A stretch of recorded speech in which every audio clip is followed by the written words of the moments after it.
यही देख करके बार बार आपको समझाया जाता है, ए भाई चूक मत करो। किसी से वैर थोड़ी है, द्वेष थोड़ी है। कोई संत यदि आपसे बात करता है तो आपके ऊपर कृपा नहीं, क्यों बात करेगा? क्या लेना है?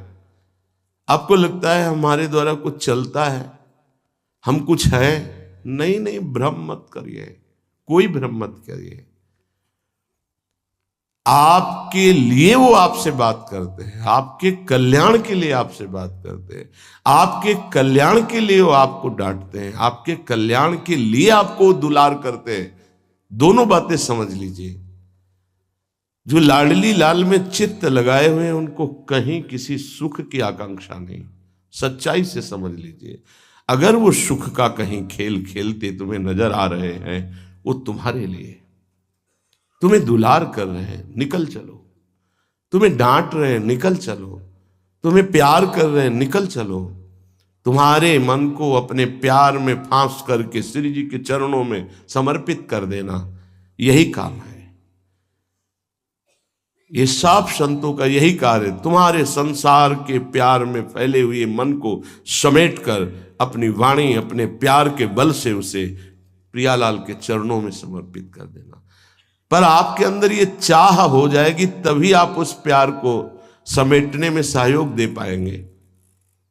मुझे अब इस ब्रह्मा के रचे हुए माया से मुक्त होना है, पर आप तो इन्हीं खिलौनों में राजी हैं, और जब इन खिलौनों से मन को हटाने की बात कही जाती है तो आपको बुरा लगता है। आपसे जिसे कहा जाता है कि अब आप ऐसे रहिए, मनो चिन्हारो नाय, तो आपको लगता है कि हमारे संबंधों में ये प्रहार कर रहे हैं। तुम्हारे संबंध जितने हैं इनका प्रहार पहले हो चुका है काल के द्वारा, तुम इनको नहीं रोक पाओगे। काल पहले ही काट चुका है सारे संबंध। बस तुम संबंध का राग लेकर के यहां से जाओगे, दुर्गति हो जाएगी। और संबंध को प्रियालाल के चरणों में समर्पित करके जाओगे तो सदगति हो जाएगी, अनुराग हो जाएगा। जो आसक्ति संसार के संबंधों में है, वही आसक्ति जब संत महापुरुषों से हो जाती तो मोक्ष का खुला हुआ द्वार, ये भगवान कपिल देव जी कहते हैं। आप अपना अधिकार अपने में मत रखिए, गुरुजनों को दे दीजिए। अब हमारे जीवन की बागडोर आपके हाथ में है, आप जिस दिशा में चाहें ले चलें। हमारा केवल आपकी आज्ञा पालन करना कर्तव्य।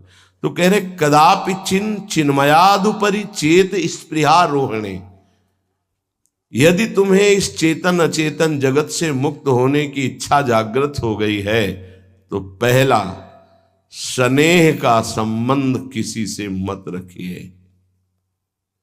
स्नेह का संबंध केवल प्रियालाल से रखिए। वही स्नेह जो माता में, जो पिता में, जो भाई में, जो बंधु में, पत्नी में, पुत्र में, वही स्नेह प्रियालाल को चाहिए।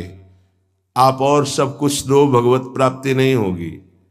ये स्नेह दे दो तो भगवत प्राप्ति पक्की हो जाएगी।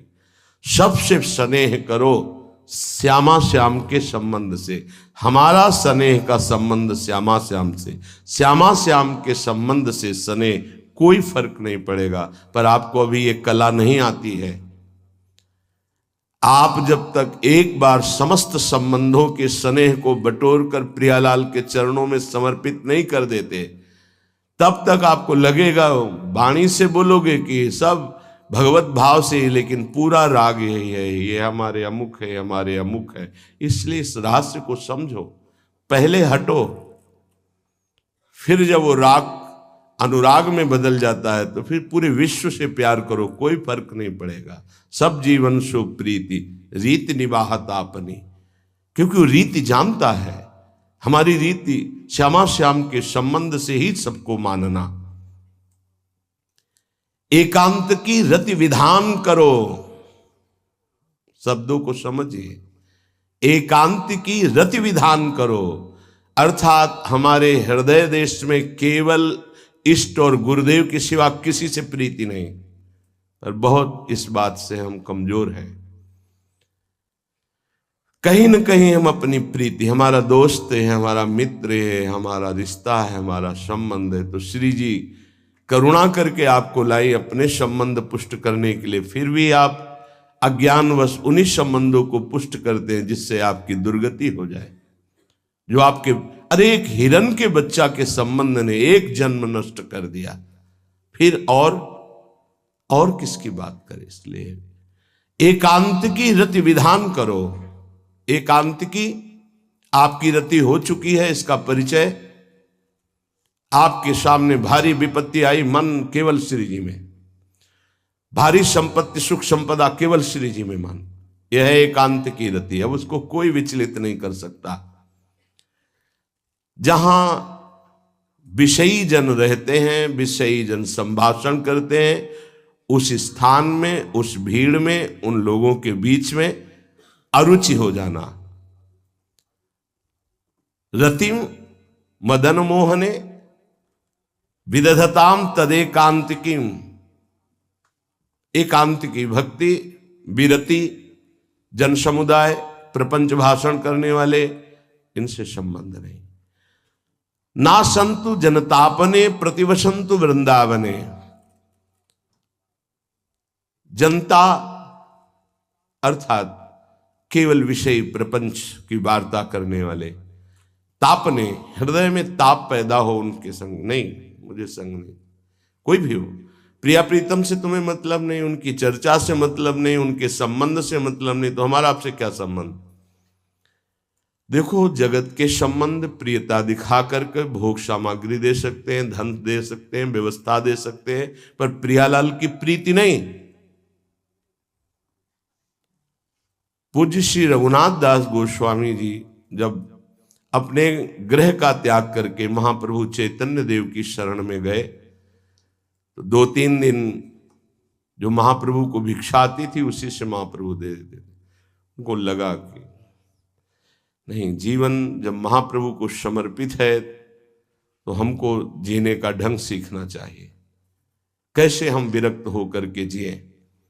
इतने में घर से भेजे हुए बहुत से सेवक, रुपया, सामग्री, रसोईया सब आ गया, क्योंकि बहुत बड़े धनी थे उनके पिताजी, और पिता के भाई दोनों के बीच में एक लाड़िले पुत्र थे पूज्य श्री रघुनाथ दास गोस्वामी, जिनकी समाधि राधा कुंड में विराजमान है। अब सुंदर सुंदर पकवान, भोग सामग्री घर के भेजे हुए रसोइये सब बनाते, प्रभु को भोग लगता, महाप्रभु चैतन्य देव को भी। और फिर विचार किया, क्या ये माता पिता के द्वारा दी हुई सुविधा वैराग्य में कलंक नहीं है। मेरा जीवन प्रभु के लिए, क्या मैं प्रभु आश्रित नहीं जी सकता। जब विरक्त हो गया तो माता पिता के द्वारा दी हुई भोग सामग्री से जीना निषेध है। प्रवृत्ति और निवृत्ति 2 मार्ग हैं। प्रवृत्ति मार्ग में स्वयं अधिकार हो जाता है पुत्र और पुत्री का माता पिता की संपत्ति पर, निवृत्ति मार्ग में नहीं, स्वीकृत नहीं है। निवृत्ति मार्ग में स्वीकृत नहीं। जिसने इस स्वीकृति को स्वीकार किया वो कच्चा ही बना रहता है पूरे जीवन, पक्का वो कच्चा बना रहता है। ये दृढ़ बात समझ लीजिए। आज तक इतिहास है विरक्तों का। निवृत्ति मार्ग पर अगर वैराग्य ले लिया तो माता पिता के द्वारा उसका भरण पोषण कभी नहीं हुआ। आप पढ़ करके देख लीजिए, चाहे कोई भी हो, किसी भी मार्ग का हो। जब रत्नावती जी ने, उनके लिए चिट्ठी आई, पुत्र ने भेजा कि पिता ने सभा में मुंडी का पुत्र कह के कहा, मतलब सन्यासिनी का पुत्र कह के, माता हमारी इस नाम की रक्षा करना। जी हुई चिट्ठी पढ़ी तो महल छोड़ दिया उसी समय, और नाई को बुलवाया, अपने जो राजरानी के बाल थे उतरवा दिया, और संत सभा में बैठ गए। आज से कहा राजअन्न का त्याग। अब ग्राम नगर के द्वारा दी हुई भिक्षा के द्वारा भरण पोषण होगा, इस राजा के द्वारा दिए हुए नहीं। और पति थे माधव सिंह। जब ये बात सुनी तो उनको भयंकर क्रोध हुआ। मेरे सामने मेरी पत्नी, मेरा इस तरह का अपमान, मारने का प्रयास किया, निष्फल है। अंततो गत्वा, चरणों में हाथ रख के माथा रखा है, पढ़ के चरित्र देख लेना। नहीं इनके महल में रहूंगी, नहीं इनका भोजन पाऊंगी। विरक्त होकर के माता पिता के द्वारा भरण पोषण होना एक बार एक भिक्षा के लिए तो अनुमति है। अगर विरक्त हो गया है, एक भिक्षा अगर माता पिता करा दे तो वो स्वीकृत है, इसके अलावा नहीं। आप चरित्रों को पढ़ के दे, सिद्धांत से नहीं चलोगे तो 4 दिन बाद फिर उसी में आ जाओगे। जब हम विरक्त हो गए, पूरे विश्व का भरण पोषण प्रभु करते, तो मेरा नहीं करेंगे क्या? आज अगर कोई जुड़ा है तो वैराग्य और भगवत प्राप्ति के लिए जुड़ा है। हमारा संबंध संसारिक नहीं, भागवतिक। जिस मार्ग में हम हैं उस मार्ग में। रघुनाथ दास गोस्वामी को 2-4 दिन हुए, फिर अंदर आग लग गई। नई पिता के द्वारा दिए हुए वैभव को नहीं भोगना, वापस। अब कैसे जिए? जहां सिंहपौर पर जगन्नाथ जी के सब भिक्षुक खड़े होते थे, उन्हीं के बीच में खड़े हो गए। अब जो बांटते हैं तो उनका स्वभाव है लेने वालों का दौड़ दौड़ कर आगे लेना। कभी कभी मिलता उनको, शांत खड़े रहते तो पा लेते, नहीं मिलता प्रसाद तो भूखे रह जाते। फिर विचार किया, इसमें खड़े होकर के भी एक वृत्ति बनी रहती कि आने वाला देगा, ये भी ठीक नहीं। एक जगह अन्न क्षेत्र में अन्न बंटता था, वहां से जाके लाने लगे। फिर विचार किया, विवेक धैर्य नहीं लेने देता। यार हम यहां कोई सेवा तो करते नहीं, क्योंकि भरपेट अन्न पाने का जिस क्षेत्र में अधिकार है तो वहां सेवा करना जरूरी। चाहे पोछा लगा दो, चाहे पत्तल फेंक दो, कोई सेवा वहां करनी चाहिए, तभी आपका वैराग्य सुरक्षित रहेगा, नहीं तो फिर ठीक नहीं है। वहां अन्य क्षेत्र में भी छोड़ दिया भोजन लेना। आप कैसे जिए? तो रात्रि में जो महाप्रसाद गाय को डाल दिया जाता था,